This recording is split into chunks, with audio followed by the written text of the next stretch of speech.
pour ou contre la télémédecine. La télémédecine, c'est le fait de pratiquer de la médecine à distance, grâce aux fameuses technologies de l'information et de la communication. Ça peut être une consultation à distance, ça peut être de la télé-expertise, ça peut être une téléassistance médicale, le fait pour un médecin hospitalier de pratiquer un acte avec l'aide à distance d'un de ses confrères. Ça peut être plein de choses. Est-ce qu'on est pour, est-ce qu'on est contre? Il y a une loi depuis 2004 qui autorise cette télémédecine, pour ou contre. Donc on en débat tout de suite. J'appelle pour commencer Christophe Prudhomme, médecin urgentiste en Seine-Saint-Denis. Rejoignez-moi sous les applaudissements du public. Porte-parole de l'AMUF, l'association des médecins urgentistes de France, membre également de la CGT Santé. Appelons un deuxième Clash Talker. Je vous demande d'applaudir s'il vous plaît Franck Chaumeil. Franck Chaumeil qui est vice-président de l'UFMLS, Union française pour une médecine libre. C'est un syndicat de médecins. Bonjour Franck, comment ça va? Ça va Raphaël? Ouais, la question te plaît? On est à la carte aujourd'hui, on va dire ça comme ça. On peut pas forcément être contre, mais on va expliquer pourquoi. Voilà, nous on a des nuances, madame. Alors, on a des nuances, nous aussi, n'est-ce pas, Christophe Prudhomme? Vous êtes pour, avec des nuances. Non, mais moi je ne peux pas être contre un outil si ça reste un outil. Si c'est un objectif qui est de remplacer les médecins, je suis contre. Vous voyez, je travaille dans un SAMU, je fais de la télémédecine tous les jours, puisque je fais des diagnostics par téléphone pour choisir quel moyen envoyer entre un médecin généraliste et un véhicule du SAMU avec une équipe de réanimation. C'est pas la même chose. Ça, c'est de la bonne télémédecine. Par contre, nous dire qu'on va remplacer les médecins par une cabine avec un iPhone, non, sûrement pas. Alors effectivement, c'est un outil et comme tout outil, il faut être maître de l'outil et pas que l'outil soit notre maître.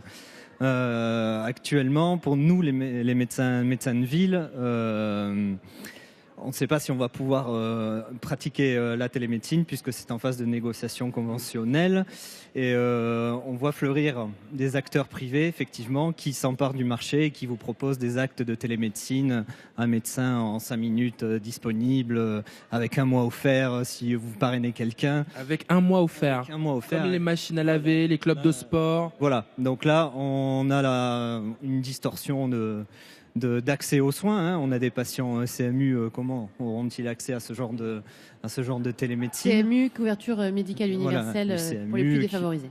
Exactement. Donc ce genre de télémédecine, on est contre. Après, effectivement, une télémédecine au service de patients qui ne peuvent pas se déplacer, pourquoi pas? Dans ce cas-là. Dans ce cas-là, voilà. Après, ça ne remplacera pas l'humain. J'ai un peu l'impression de dire que la télémédecine, c'est comme les relations amoureuses. Si vous êtes avec votre chéri par Skype 3 fois par semaine, c'est bien, mais au bout d'un moment, vous aurez peut-être envie de le rencontrer un petit peu plus souvent. Bam! Je crois que là, on a un argument quand même qui est solide. Oui, c'est un bon argument. Non, le problème de fond, c'est de savoir pourquoi aujourd'hui on nous vend la télémédecine. Il faut savoir que c'est un gros marché. Effectivement, pour des gens qui stockent nos données, ça les intéresse d'avoir nos données. Et ça, c'est très dangereux. Voilà. Donc moi, j'aime bien faire de la télémédecine. Par exemple, si j'ai quelqu'un qui arrive aux urgences avec un accident vasculaire cérébral, j'ai besoin d'un avis spécialisé d'un collègue qui n'est pas forcément dans mon petit hôpital, qui est dans un CHU à 100 km. Grâce à la télémédecine, il va pouvoir me donner un certain nombre de conseils, il va pouvoir même examiner le patient avec moi et on va pouvoir améliorer la prise en charge du patient. C'est-à-dire que l'outil doit permettre l'amélioration de la prise en charge. Mais aujourd'hui, de la manière dont on nous la vend, il y a 2 écueils. Vous voyez, Big Brother, les GAFA, là, Google, Amazon et toute la bande, Facebook, là on a vu qu'il y avait quand même quelques petits problèmes de confidentialité là, dans la dernière période. Et puis, il y a la médecine, c'est un contact humain. Pour terminer, Franck, c'est quoi qui te fait le plus peur dans la télémédecine? C'est ça, c'est la déshumanisation, la perte de contact avec le patient. Clairement. Ça vraiment, ça t'inquiète? Oui, effectivement. Et puis de voir que certaines plateformes ont accès aux données de santé de mes patients, niet. Ça, c'est niet. Alors, pour nous, c'est niet dans ces conditions-là. Merci, messieurs, d'avoir participé à ce Clash Talk. Disons-le, la télémédecine, c'est pas une nouvelle chaîne de télé.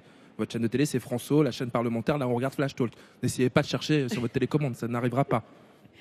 Merci à tous les deux. Merci au public d'avoir participé toute la semaine à ce débat riche que nous avons eu donc, sur la situation de l'hôpital.